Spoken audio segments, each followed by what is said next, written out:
Et ce matin, on se rend dans les Hautes-Pyrénées à Tarbes, accueillir Pierre-Édouard Lesbeguéris. Bonjour Pierre-Édouard. Bonjour. J'espère que vous allez bien ce matin. Vous êtes levé depuis un petit moment ? Oui, mais ça fait plusieurs jours qu'on commence très tôt. Oui. Depuis samedi qu'on est mobilisé à Tarbes.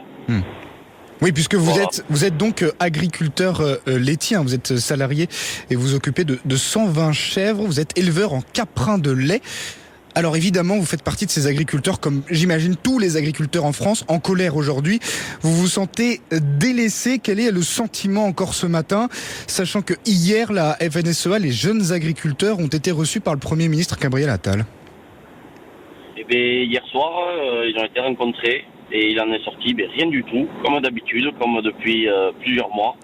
Voilà, donc nous en région, en novembre, par le préfet de région, on n'a eu aucune réponse.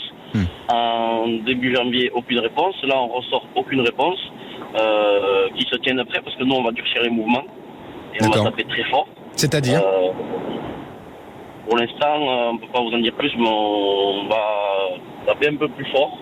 Ça va être partout pareil en Occitanie. Okay. Parce qu'en Occitanie, on est quand même les premiers dans le mouvement. On est les plus remontés, on est les plus déterminés, je pense, aujourd'hui. Donc, ça va s'intensifier excessivement en Occitanie.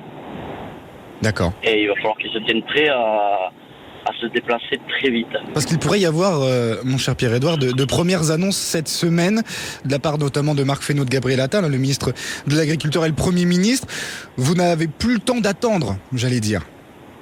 Ah non, on n'a plus le temps d'attendre. Là, il faut des actions concrètes et très rapides. Ça devient très très compliqué. Il y a des gens qui n'ont toujours pas touché de Pâques. Il va falloir que ça se réveille très vite. En attendant, les types, qu'est-ce qu'ils font? Ils font des courts termes. Donc on paye des agios. Ils ont des comptes à découvert. On paye des agios. Qui c'est qui va les payer tout ça? On va pas nous les rembourser tout ça. Donc en attendant, on doit se démerder à trouver des solutions. Mais ces solutions qu'on trouve, le surcoût financier, il sera pour nous, faut pas se le cacher. Avec les taux d'intérêt aujourd'hui, une ouverture de crédit, c'est 6% de taux d'intérêt. Oui. Donc vous vous rendez bien compte que 6%, il va falloir les rembourser. Qu'est-ce que... On va pas nous en faire cadeau. Pierre-Édouard, alors je rappelle que vous faites partie des jeunes agriculteurs. Vous avez 29 ans, vous êtes donc un jeune agriculteur. Si vous attendiez des réponses, en tout cas une première vague de réponses, quelles sont vraiment les urgences aujourd'hui pour vous au quotidien? Là, les urgences, c'est réduire les normes, parce qu'on a toujours des normes, ça change tout le temps. On est à peine aux normes qu'il y en a une nouvelle. Ensuite, un truc très urgent qui touche tout le monde dans n'importe quelle production, c'est le GNR. Moi, quand je me suis installé en 2019, on payait le GNR 60 centimes le litre. Aujourd'hui, on le paye 1,10 €. Hors taxe, je parle. Ouais. Donc après, à ça, il faut rajouter la TVA. Si en plus, on nous enlève le remboursement de la TICPE, ça nous fait un surcoût. À un moment, il faut bien se rendre compte que du GNR, on en a besoin tous les jours, tout le monde. Moi, j'ai des collègues, quand ils partent pour la journée, c'est 1000 litres dans la journée qui tapent. Mais je rappelle le GNR gazole non routier. C'est ce que vous mettez dans votre tracteur pour pouvoir travailler, tout simplement. Voilà, c'est ça. Donc vous vous rendez bien compte que celui qui part, qui fait passer 1000 litres dans la journée, à 1,10 € hors taxe, ça fait 1100 € dans la journée. Il ne rentre pas derrière. Tout juste. Il y a des questions aussi d'environnement. Évidemment, j'allais dire souvent, on tape assez facilement sur les agriculteurs, vous parliez des normes, notamment des normes environnementales. Est-ce que ça vous pèse au quotidien? Est-ce que vous n'aurez pas peut-être lâché un peu du lest sur ces normes environnementales, Pierre-Édouard? Ça devient excessif parce que on fait de l'environnement de bureau qui est régi par des gens qui sont dans des bureaux à Paris, des technocrates, qui n'ont jamais foutu les pieds dans les champs. Et moi, je sais pas, mais si nous, les prairies et compagnie, on enlève le bétail, puisqu'il faut réduire les troupeaux bovins en France, si on enlève le bétail, en montagne, qu'est-ce qu'il va y avoir? La nature va reprendre ses droits.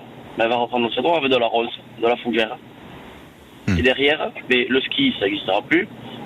Les randonnées en été, ça n'existera plus. Donc toute l'activité de tourisme de la montagne, elle sera morte. Vous prenez les coteaux, c'est pareil, ça sera de la brousse. Voilà, l'élevage, ça maintient l'environnement. Je pense que les agriculteurs, on est les premiers à entretenir nos écosystèmes. Et derrière, on nous tape dessus alors qu'on est les premiers à tout entretenir.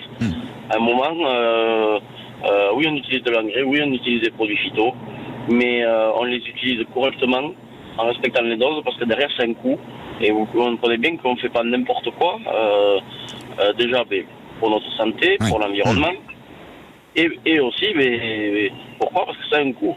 Donc on ne peut pas se permettre de faire n'importe quoi avec ces produits parce que des produits qui coûtent très cher et on sait pertinemment qu'on ne peut pas se permettre de s'en servir n'importe comment parce que nous derrière c'est les marges qui réduisent aussi. Et les agriculteurs, on le sait, ont parfois du mal à vivre. Merci beaucoup Pierre-Édouard Lesbeguéry, vous étiez en direct de Tarbes dans les Hautes-Pyrénées. Juste d'un mot mon cher Pierre-Édouard, des agriculteurs sur Paris dans les prochains jours, c'est possible ou pas? D'un mot. Pierre-Édouard, vous savez pas? On verra. On verra. On verra.